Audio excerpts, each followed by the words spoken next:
الحمد لله رب العالمين والصلاة والسلام على سيد الأنبياء والمرسلين أما بعد فأعوذ بالله من الشيطان الرجيم بسم الله الرحمن الرحيم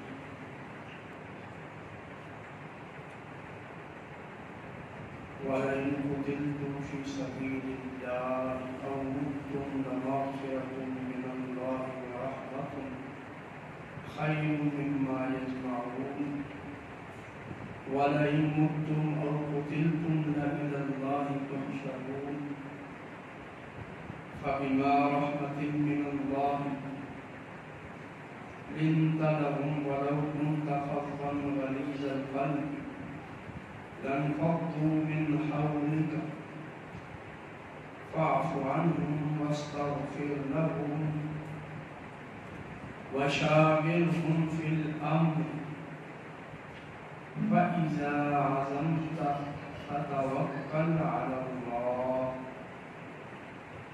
إن الله يحب المتوكلين صدق الله العظيم إن الله وملائكته يصلون على النبي يا أيها الذين آمنوا صلوا عليه وسلموا تسليما اللهم صل على سيدنا ومولانا محمد وعلى آل سيدنا ومولانا محمد وبارك وسلم عليه الصلاة والسلام عليك يا سيدي يا رسول الله وعلى آلك وأصحابك يا سيدي يا حبيب الله الصلاة والسلام عليك يا سيدي يا نبي الله وعلى آلك وأصحابك يا سيدي يا رحمة للعالمين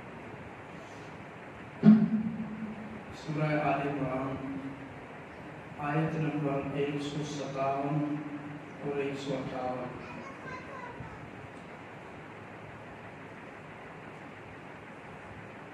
منافقین مدینہ نے غزوہ احد کے بعد 70 صحابہ کرام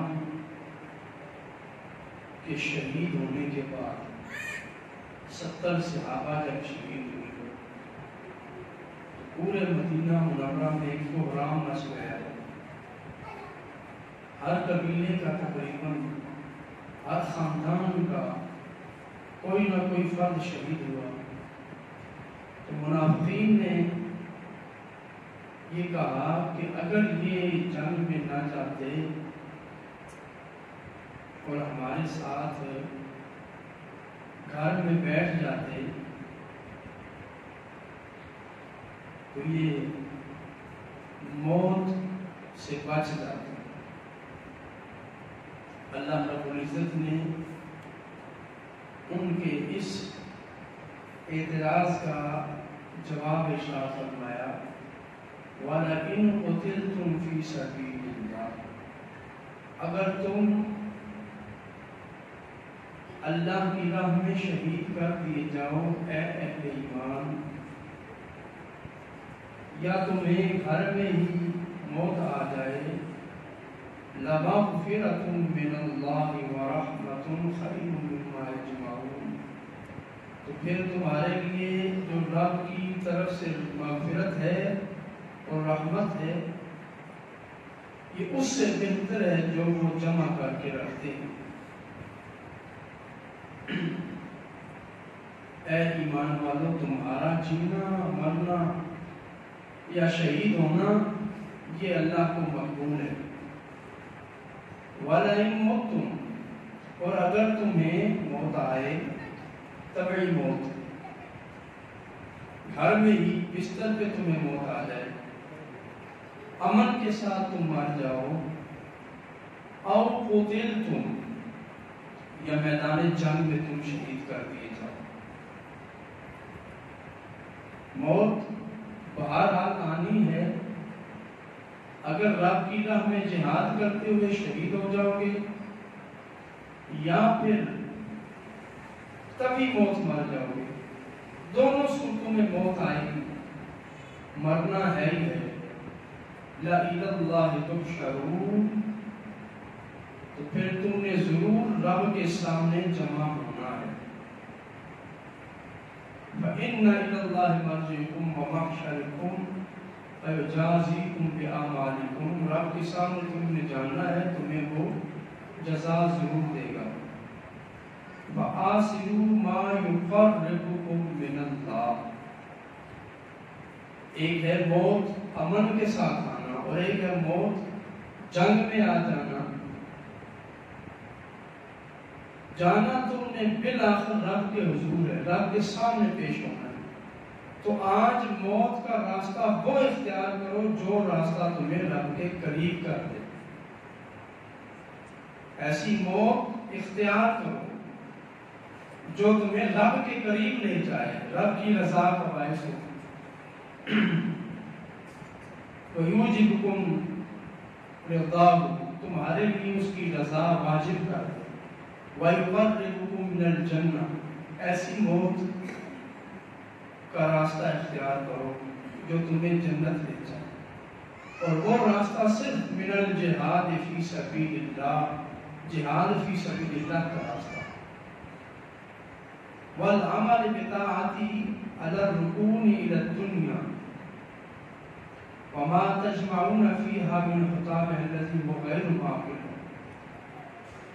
آج تم رب کی اطاعت سے منہ پھیر لو گے، جہاد بھی چھوڑ دو گے، دنیا جمع کرو گے، امن ہوگا، عیاشی ہوگی، عیش و عشرت ہوگی، لیکن یہ عیش و عشرت بھی ہمیشہ نہیں رہے گی۔ آج تم جہاد کے بدلے اپنے سکون کو ترجیح دے رہے ہو، یاد رکھو یہ سکون تمہارے پاس ہمیشہ نہیں رہے گا۔ بل ہوا زائل عنکم، یہ تم سے زائل ہو جائے گا۔ وَعَلَىٰ تَرْكِ طَاعَةِ اللَّهِ وَالْجِهَادِ فَإِنَّ ذَلِكَ يُبْعِدُكُمْ عَنْ رَبِّكُمْ، تم جو اللہ کی اطاعت اور جہاد سے منہ موڑ رہے ہو، یہ تمہیں اللہ سے دور کر رہا ہے، دور لے جا رہا ہے۔ جہاد سے منہ موڑنا رب کی ناراضگی کا باعث ہے اور تمہیں جہنم کی طرف لے جا رہا ہے۔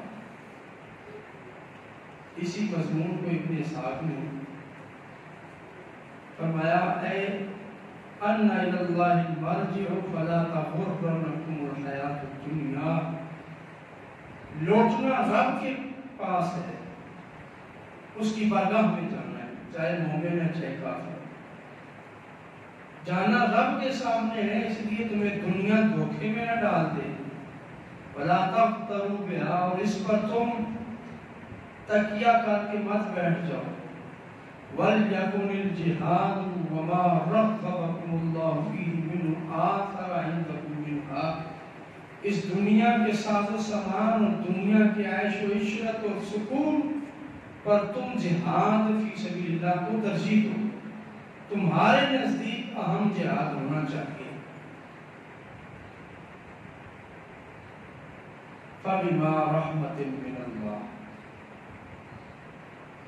اب منافقین کا جواب دینے کے بعد اللہ رب العزت اپنے محبوب کی طرف متوجہ، فَبِمَا رَحْمَةٍ مِّنَ اللَّهِ، تو یہ اللہ کی رحمت تھی، لِنْتَ لَهُمْ، کہ آپ اپنے صحابہ کے لیے نرم ہو گئے، صحابہ کے لیے نرم ہو گئے۔ جنگ احد میں جو بدمزگی ہوئی، مورچہ چھوڑ دیا گیا، اس کا جو خمیازہ اہل ایمان نے بھگتا، یہ بڑا تکلیف دہ مرحلہ تھا۔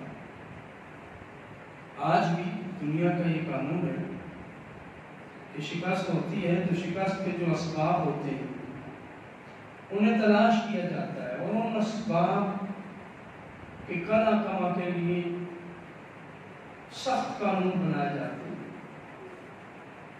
جو شکست کا باعث ہوتے ہیں انہیں بعض بعض سزا دی جاتی ہے، بغاوت کے مقدمے درج ہوتے ہیں۔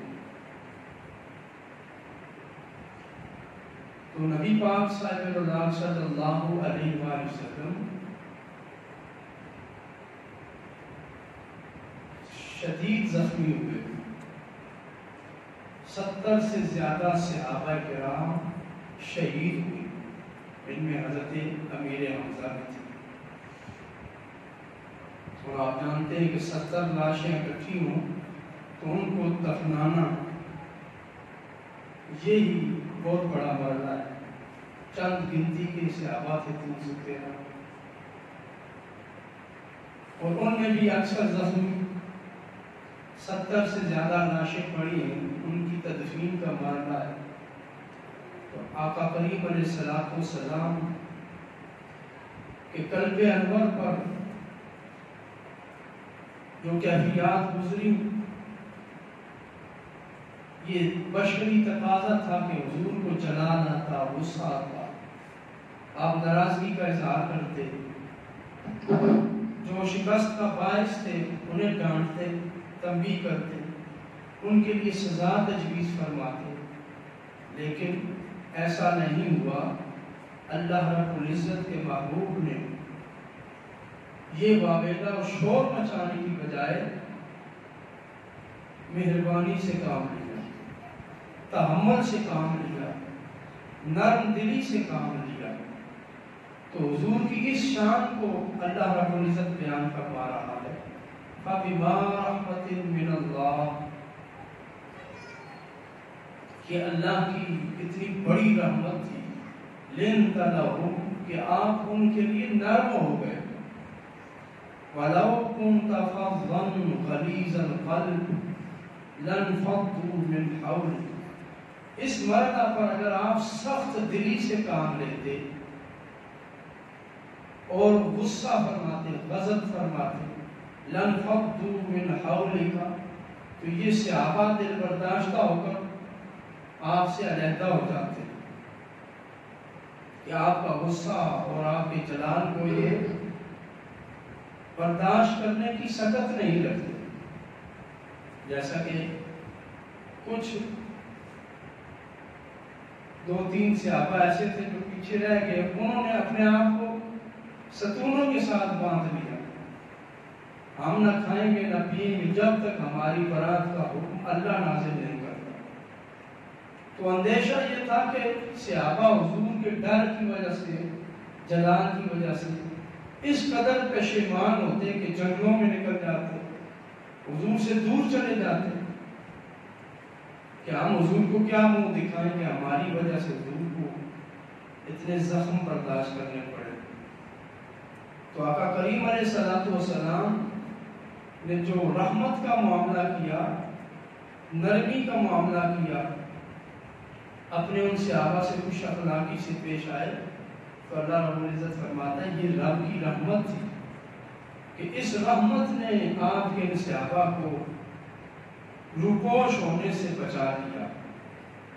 لَانفَضُّوا مِنْ حَوْلِكَ، یہ آپ سے دور چلے جاتے۔ یہ رب کی رحمت ہے کہ آپ کا دل رب نے نرم بنایا، اس میں رحمت بھری، اس میں رافت بھر دی، کیونکہ اللہ رب العزت نے فرمایا لَقَدْ جَاءَكُمْ رَسُولٌ مِّنْ أَنفُسِكُمْ عَزِيزٌ عَلَيْهِ مَا عَنِتُّمْ حَرِيصٌ عَلَيْكُمْ بِالْمُؤْمِنِينَ رَءُوفٌ رَحِيمٌ، سورہ توبہ آیت 128، کہ میں نے جو رسول بھیجا یہ مومنوں پر رؤوف ہے اور رحیم ہے، اہل ایمان پر نرمی کا معاملہ کرنے والا رسول ہے اور اہل ایمان پر رحم کا طلبگار ہے۔ تو اے حبیب، آپ رؤوف ہیں، آپ رحیم ہیں کہ آپ نے اس کٹھن مرحلے پر کہ جب غصہ بنتا تھا، غضب بنتا تھا، آپ اپنے صحابہ پر نرم ہو گئے اور ان کی اس لغزش کو آپ نے جس خندہ پیشانی سے برداشت کیا، یہ رب کی رحمت ہی تھی. یعنی اللہ رب العزت اپنے محبوب کے اس عمل پر فخر فرما رہا ہے کہ اے محبوب آپ نے اتنا اعلیٰ کام کیا کہ یہ رب کی رحمت تھی. یہ رب کی رحمت کا آئینہ ہے. اے محبوب آپ کی ذات عکس رحمت الہی ہے. دنیا میں ایسی قیادت کی مثال نہیں ملتی. اپنی ذات پر ذرا سی بات آ جائے دنیا کے قائدین برداشت نہیں کرتے. ذرا سی نوک جھونک ہو جائے گالم گلوچ پر اتر آتے ہیں.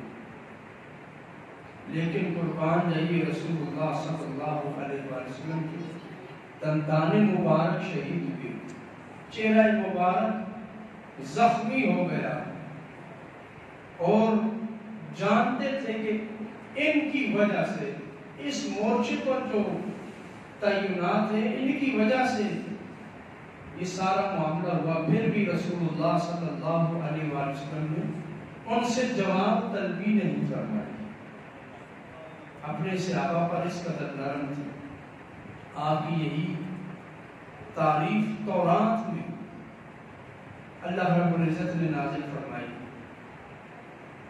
حضرت قتادہ فرماتے ہیں کہ تورات میں حضور کا ذکر ان الفاظ سے ہے لیس بفظ ولا غلیظ.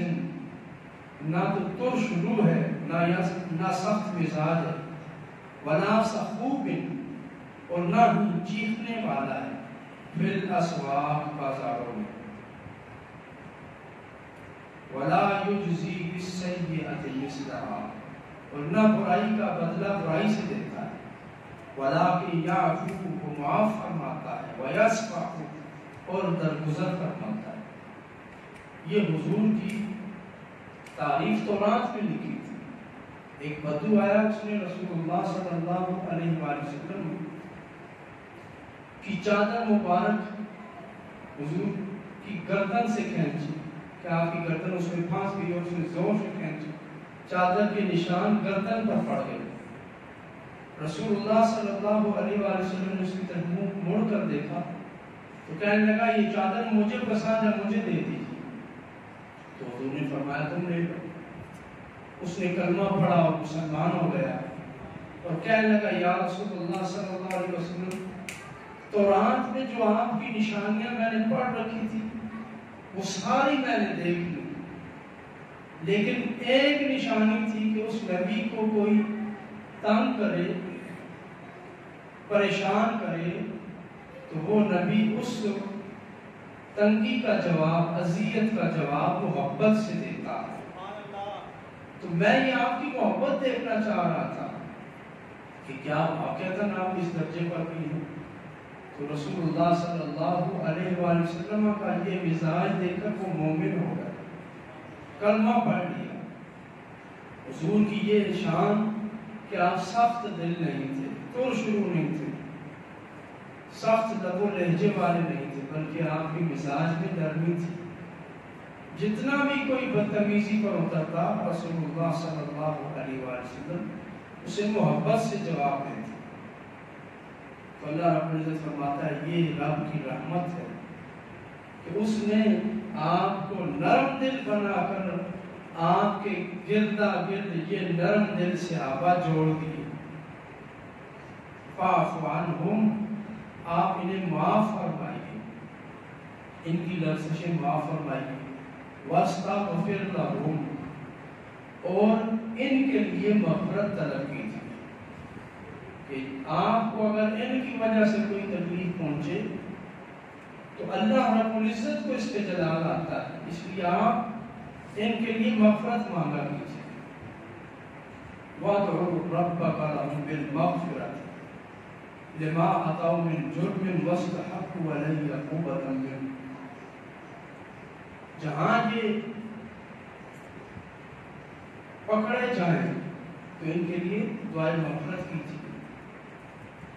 کہیں ایسا نہ ہو کہ آپ اپنی شان کریمی کا اظہار کے اظہار سے کسی کو محروم کر دیں. کوئی صحابی محروم رہ جائے اور وہ رب کی پکڑ کا باعث بن جائے.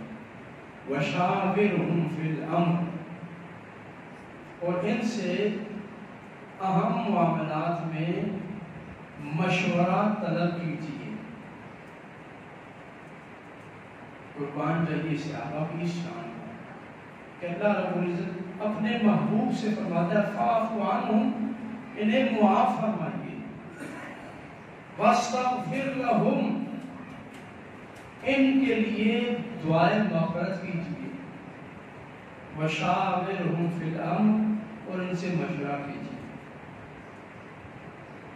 یہ آپ کی دعا کے مستحق ہیں، آپ کی معافی کے مستحق ہیں، اور آپ ان کے ساتھ مشورہ کیجیے.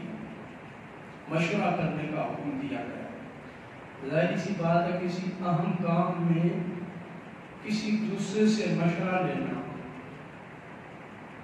ہر بندے سے مشورہ نہیں کیا جاتا، بلکہ بندہ جس کو عقل، شعور اور دانش اور علم و حکمت کا مزاج کا سمجھتا ہے اس سے مشورہ لیتا ہے. تو اللہ رب العزت نے محبوب سے کہا ان سے مشورہ لیجیے. گویا کہ صحابہ کرام رضوان اللہ تعالیٰ علیہم اجمعین اللہ کے ہاں اتنے محبوب ہیں کہ اللہ ان کی باتوں کو بھی اہمیت اور وقعت عطا فرما رہا ہے. کیا محبوب کوئی کام ہو تو ان سے مشورہ کیجیے. یہاں بات ذہن میں رکھیں کہ نبی کسی بھی کام میں مخلوق کا محتاج نہیں ہوگا. کہ نبی پر وحی آتی ہے، اس کے سارے کام اللہ کی طرف سے ہوتے ہیں، وحی الہی سے ہوتے ہیں، اللہ کی طرف سے الہام آتا ہے، اللہ براہ راست نبی سے کلام فرماتا ہے. تو جو اپنے معاملات رب سے لیتا ہو، رب سے ہدایت لیتا ہو، رب سے جسے رہنمائی آتی ہو، بھلا اسے بندوں سے مشورہ لینے کی پھر کیا ضرورت ہے؟ اسی بات کو امام ابن جریر طبری فرماتے ہیں بِمُشَاوَرَةِ أَصْحَابِهِ فِي مَقَاعِدِ الْحَرْبِ وَعِنْدَ لِقَاءِ الْعُدُوِّ. رب چاہے تو آپ کی مدد کے لیے فرشتے اتارتا ہے، آپ کو ان سے مشورہ لینے کی ضرورت نہیں. پھر بھی آپ ان سے مشورہ لیں، ان سے آپ مشورہ لیں، معاملات ان کے سامنے رکھیں گے، جنگ کے معاملات. تو جو جنگ 10 دن بعد ہوگی اس کے بارے میں پھر یہ سوچیں گے، اس کے بارے میں سوچیں گے، رات لگائیں گے، پھر صبح مشورہ دیں گے. ہر کوئی اپنی اپنی رائے دے گا تو وہ ذہن پر دباؤ ڈالے گا. تو آپ کے مشورہ سے یہ ہوگا کہ یہ ذہنی طور پر جنگی معاملات سمجھنے کے قابل ہو جائیں گے. اور جنگ میں جو غلطیاں ہوتی ہیں اکثر کا بغیر تیاری کے تو کوئی جنگ نہیں ہو سکتی. تو یہ صحابہ ذہنی طور پر تیار ہو جائیں گے. تَطْيِيبًا مِّنْهُ بِذَلِكَ أَنفُسِهِمْ. اور جب آپ ان سے مشورہ لیں گے، آپ رسول خدا ہیں، آپ کو اللہ کا رسول مانتے ہیں، تو یہ سوچیں گے کہ اللہ نے ان کو رسول بنا کے بھیجا. اللہ چاہے تو براہ راست حکم دے، مشورے کی ضرورت نہیں.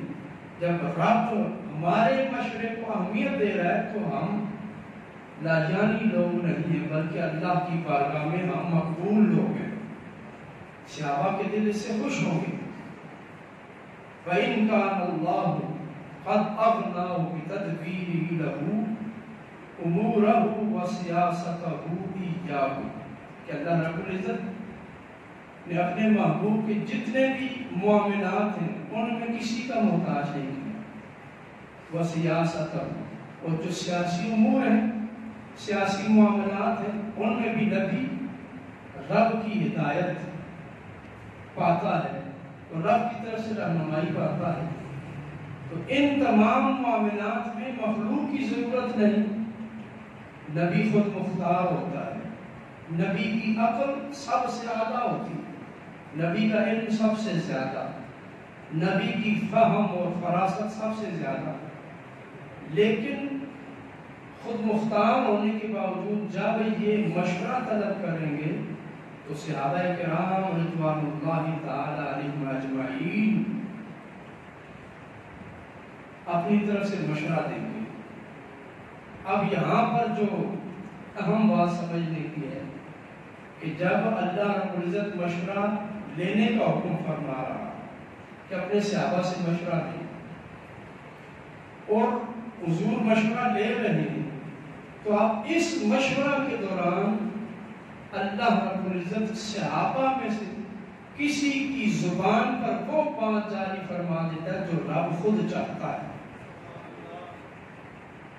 رب براہ راست محبوب سے کلام فرما کے حکم فرماتا ہے یا جبریل بھیج دیتا ہے، اور یہاں پر راز یہ ہے کہ آپ محبوب ان صحابہ سے مشورہ لیں کہ میں جو بات آپ سے کہنا چاہتا ہوں آپ کے صحابہ کی زبان سے سننا چاہتا ہوں، میرا پیغام آپ کی زبان سے جاری ہوتا ہے، لیکن اہم امور میں یہ چاہتا ہوں کہ میرا پیغام، میری وحی، میرا الہام آپ کے صحابہ کی زبان سے جاری ہو جائے۔ تو رب کسی کے ذہن میں وہ پیغام ڈال دیتا ہے بذریعہ الہام، صحابی کی زبان سے وہ بات جاری ہو جاتی ہے جو رب چاہتا ہے۔ تو جو کام رب جبریل سے لیتا ہے وہ کام رب صحابہ سے لینا چاہتا ہے، اس لیے فرمایا وَشَاوِرْهُمْ فِي الْأَمْرِ، آپ ان سے مشورہ طلب کیجیے، ان سے پوچھئے، یہ آپ کو بتائیں گے جو میں چاہتا ہوں، جو میری منشا ہے۔ امر اللہ نبیہ ان یشاور اصحابہ وَأَرَادُوا بِذَلِكَ وَجْهَ اللَّهِ عَزِمَ لَهُمْ عَلَىٰ أَرْشَدِهِ، اللہ جو سب سے اہم ہدایت والی بات ہوگی وہ صحابہ کی زبان سے جاری فرما دے۔ اور اس آیت کے بارے میں حضرت عبداللہ ابن عباس رضی اللہ تعالیٰ عنہ فرماتے ہیں، حضرت عمر بن دینار سے روایت ہے اور اس کو امام حاکم نے المستدرک میں نقل فرمایا ہے۔ امام حاکم کی جو المستدرک کتاب ہے اس کا درجہ بخاری اور مسلم کے برابر ہے۔ امام حاکم نے وہ حدیثیں جمع کر دی جو امام بخاری اور امام مسلم کی شرائط پر پوری اترتی ہیں، اور وہ بخاری یا مسلم میں نہیں آئی، کسی وجہ سے نہیں آ سکتی۔ امام حاکم نے وہ شرائط جمع کی، ان کے مطابق جتنی حدیثیں صحیح بنتی تھی وہ المستدرک میں جمع فرما دی۔ تو امام حاکم نے المستدرک میں یہ روایت ذکر کی، وَشَاوِرْهُمْ فِي الْأَمْرِ قَالَ أَبُو بَكْرٍ وَعُمَرَ، کہ اس آیت میں شَاوِرْهُمْ فِي الْأَمْرِ کہ ان سے مشورہ لیں، ان سے یعنی مشیر جو حضور کے رب مراد لے رہا ہے وہ حضرت ابو بکر اور حضرت عمر ہے۔ اللہ رب العزت اس آیت میں فرما رہا ہے کہ اے میرے محبوب آپ ابو بکر اور عمر سے مشورہ لیں۔ یہ آیت حضرت ابو بکر اور عمر کی شان میں نازل ہوئی، اسی لیے حضور نے فرمایا میرے دو مشیر آسمانوں پر ہیں، وزیر مشیر، اور دو زمین پر ہیں، زمین پر ابو بکر و عمر اور آسمانوں پر اللہ کے نوری ملائکہ فرشتے۔ کہ گویا یہ آیت بالخصوص بالعموم تو سارے صحابہ کے لیے، لیکن بالخصوص خصوصی طور پر حضرت ابو بکر اور عمر مراد ہے کہ آپ ان سے مشورہ لیجیے۔ اسی طرح ابو صالح سے قلبی کے واسطہ سے حضرت عبداللہ ابن عباس کی روایت آئی، نزلت هذه الآیت فی ابی بکر و عمر، کہ یہ آیت ابو بکر و عمر کے بارے میں نازل ہوئی۔ گویا کہ حضرت ابو بکر ہوں یا حضرت عمر ہوں یا دیگر صحابہ ہوں، سب کی شان اعلیٰ و رفع ہے، سب کو اللہ رب العزت محبوب رکھتا ہے، لیکن ان میں سب سے زیادہ محبوب جن کے مشورے کو رب اپنے محبوب کے لیے پسند فرماتا ہے وہ حضرت ابو بکر ہیں اور حضرت عمر رضی اللہ تعالیٰ عنہ ہیں۔ صحابہ کرام سے مشورہ کا حکم آیا، اب ہونا تو یہ چاہیے تھا کہ جن کی وجہ سے شکست ہوئی، صحابہ کی وجہ سے، سپاہیوں کی وجہ سے شکست ہوئی، تو سپاہیوں کے مشورے کو کوئی اہمیت نہ دی جاتی، ان کی عقل کو فارغ قرار دے دیا جاتا، علم و حکمت سے خالی قرار دیا جاتا۔ جس طرح آج کل ہمارے ہاں عسکری اداروں میں اصول ہے کہ صرف افسروں کی جو بات ہوتی ہے وہ مانی جاتی ہے، سپاہیوں کی بات کو کوئی وقت نہیں دی جاتی۔ اگرچہ میدان جنگ میں جا کر سرحد پہ جا کے جنرل یا بریگیڈیئر نہیں لڑتا، سپاہی لڑتا ہے، تو وہاں بھی چاہیے تو یہ کہ بندوق پھر جنرل پکڑے، بریگیڈیئر پکڑے اور خود جا کے لڑے، اگر اپنے آپ کو اطلاع کر مان سمجھتا ہے۔ اگر سپاہی اتنا ہی بے وقوف ہے تو اس کو سرحد پہ کیوں کھڑا کیا؟ تو اللہ رب العزت اپنے محبوب کو فرماتا ہے، محبوب یہ جو سپاہی ہیں اگرچہ وقتی طور پر لغزش ہو گئی، اس میں بھی منشاء الہی شامل تھی۔ اللہ رب العزت یہ نظارہ آپ کو دکھانا چاہتا تھا، لیکن اس کے باوجود یہ نہیں ہے کہ ان کی عقل فارغ ہو گئی، یہ علم و حکمت سے خالی ہیں۔ نہیں محبوب، آپ ان سے مشورہ کیا کریں، کہیں ایسا نہ ہو کہ یہ سمجھے کہ ہماری وجہ سے شکست ہوئی، لہذا آئندہ ہم نہیں بولیں گے، ہم گفتگو نہیں کریں گے، بس ہم صرف سنیں گے۔ تو اللہ رب العزت نے فرمایا شاورہم فی الامر، ان سے مشورہ کیجیے اور ان کی خودی کو بلند کیجیے، انہیں ان کی اہمیت کا احساس دلائیے کہ میں ان کی زبان سے حق جاری کروں گا، آپ ان سے مشورہ لیں گے تو یہ آئندہ کے لیے ان لغزشوں کا کبھی شکار نہیں ہوگا۔ جیسا کہ تاریخ میں پھر دیکھا کہ اس غزوہ احد کے بعد پھر صحابہ کرام رضوان اللہ تعالی علیہم اجمعین کا اتباع رسول اس درجے پر تھا کہ حضور جو فرماتے تھے یہ ویسا ہی کرتے تھے۔ ایک صحابی جمعہ کا خطبہ ہو رہا تھا تو آقا کریم علیہ السلام نے کسی دوسرے سے کہا اس وقت خاموش ہو جاؤ، تو جو لوگ باہر گلی میں آ رہے تھے وہ بھی خاموش ہو گئے۔ ایک صحابی سے کہا اجلس، بیٹھ جاؤ، تو حضرت عبداللہ ابن مسعود مسجد میں داخل ہو رہے تھے جہاں پر جوتے ہوتے اتارے جاتے، تو وہ وہیں پر بیٹھ گئے۔ انہوں نے سمجھا کہ مجھے حضور فرما رہے۔ نبی کریم صلی اللہ علیہ وآلہ وسلم کے ساتھ غزوہ احد میں جو ہوا اور صحابہ کے بارے میں جو اللہ نے آیات نازل فرمائی، اس کے بعد صحابہ کے مزاج میں بہت زیادہ تبدیلی آ گئی۔ حضرت سیدنا امیر معاویہ رضی اللہ تعالیٰ کے بارے میں آتا ہے کہ سخت سردی میں بھی سامنے کا ایک بٹن ان کا کھلا ہوتا سینے کا۔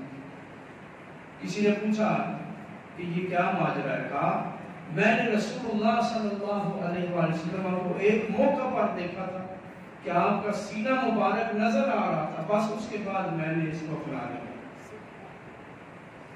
اسی طرح دیگر صحابہ کرام کی مثالیں ملتی ہیں۔ حضور کی زندگی میں تو اتباع رسول کا بڑا مقام ہے کہ صحابہ سمجھ گئے کہ ہم نے کرنا کیا ہے، لیکن حضور کی وصال کے بعد صحابہ کی کیفیت کیا تھی؟ حضرت عبداللہ ابن عمر رضی اللہ تعالیٰ عنہ ایک جگہ سے گزر رہے تھے تو آپ نے سر کو نیچے جھکایا، اونٹ کی گردن کے ساتھ اپنا سر رکھ دیا اور گزرے۔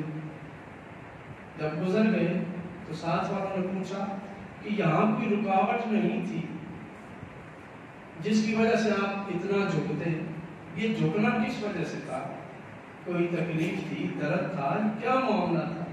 حضرت عبداللہ ابن عمر نے فرمایا کہ ایک موقع پر ہم حضور کے ساتھ تھے اور یہاں سے گزر ہوا، اس جگہ پر ایک درخت تھا، نبی کریم صلی اللہ علیہ وآلہ وسلم جب گزرے تو درخت کی ایک شاخ جھکی ہوئی تھی، آقا کریم علیہ السلام نے اپنے آپ کو بچانے کے لیے اپنے آپ کو جھکایا اور یہاں سے گزرے۔ آج اگرچہ وہ درخت نہیں تھا لیکن حضور اس مقام سے گزرتے ہوئے جھک گئے تھے، اس لیے میں نے اس سنت کو ادا کر دیا۔ یہ صحابہ کرام رضوان اللہ تعالی علیہم اجمعین کا اتباع رسول تھا کہ غزوہ احد کے بعد پھر وہ حضور علیہ السلام کے احکام کے بالکل پابند ہو گئے اور اپنے عقل اور دانش کو حضور کے سامنے جھکا دیا۔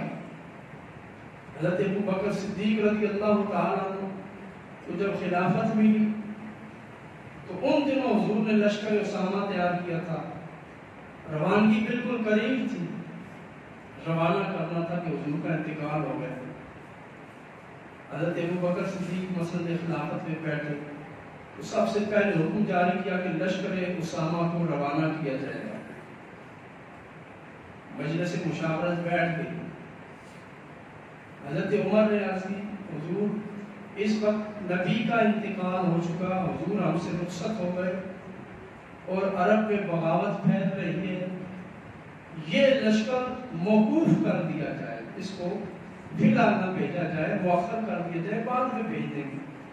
تو حضرت ابوبکر رضی اللہ تعالیٰ نے فرمایا کہ اگرچہ سارے مسلمان تباہ و برباد ہو جائیں، لیکن وہ لشکر جو حضور نے روانہ کرنے کے لیے تیار کیا تھا، اس کی روانگی میں ایک لمحے کی بھی تاخیر ابوبکر برداشت نہیں کرے گا، کہ حضور نے تیار کر دیا تھا، حضور نے کہا تھا بھیجنا ہے، بس لشکر جائے گا، اگرچہ ہمیں جنگلوں کے درندے آ کر چیر پھاڑ دیں، ہم اس دنیا میں نہ رہیں، لیکن حضور کا تیار کیا ہوا لشکر ضرور جائے گا۔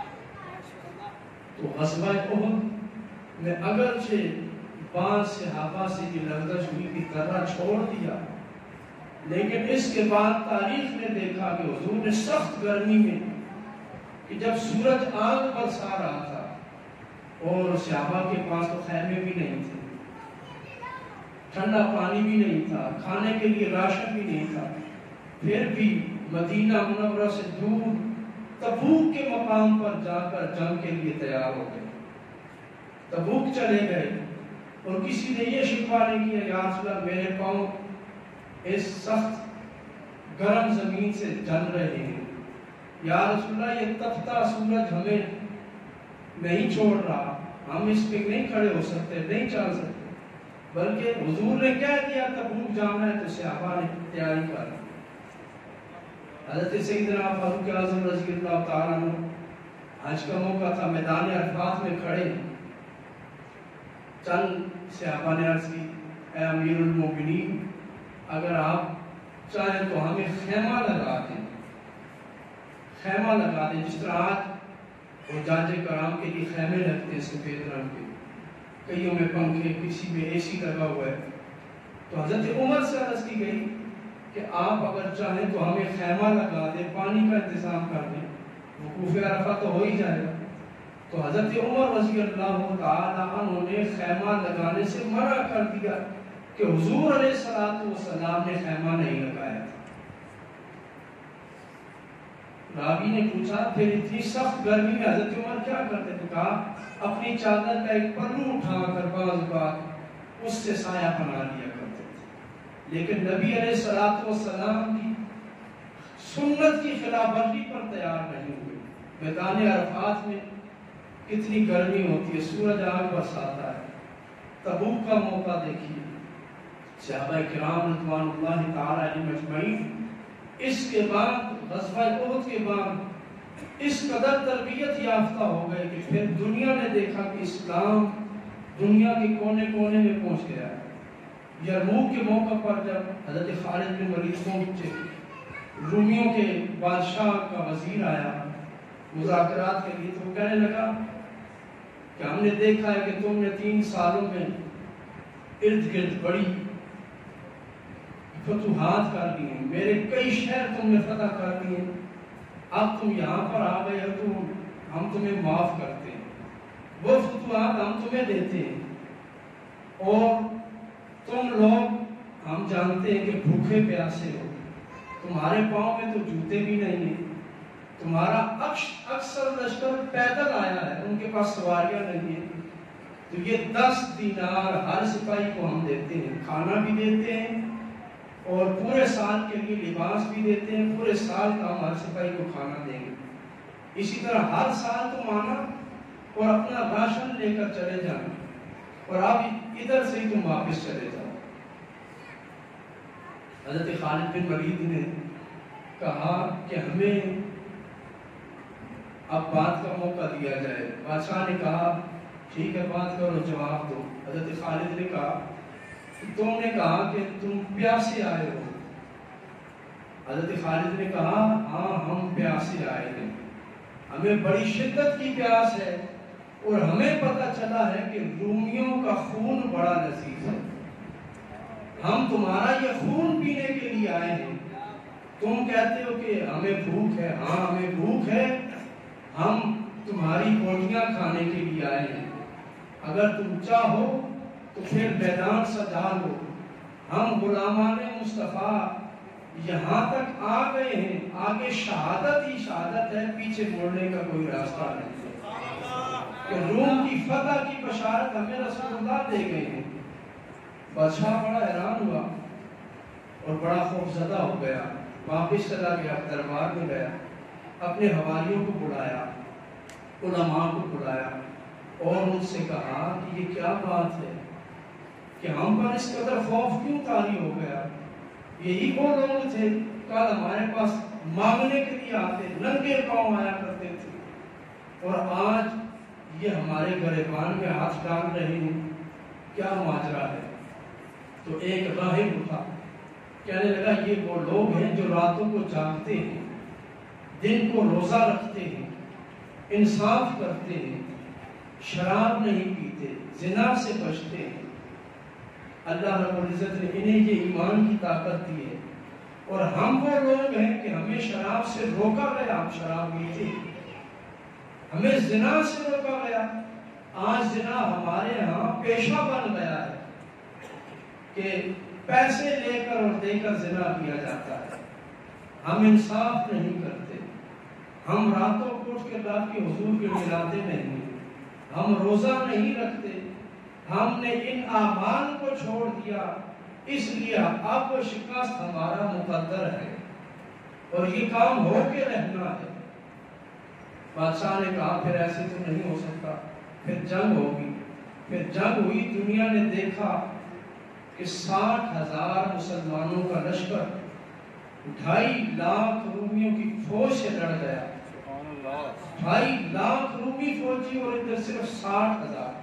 اور ادھر جب مشاورت ہو رہی تھی تو حضرت ابو سفیان نے کہا کہ ان کا جب 1 لاکھ کا لشکر سامنے ہو تو ہم نے صرف 10 گھوڑ سوار، صرف 10 مجاہد ان کے مقابلے میں بھیجنے۔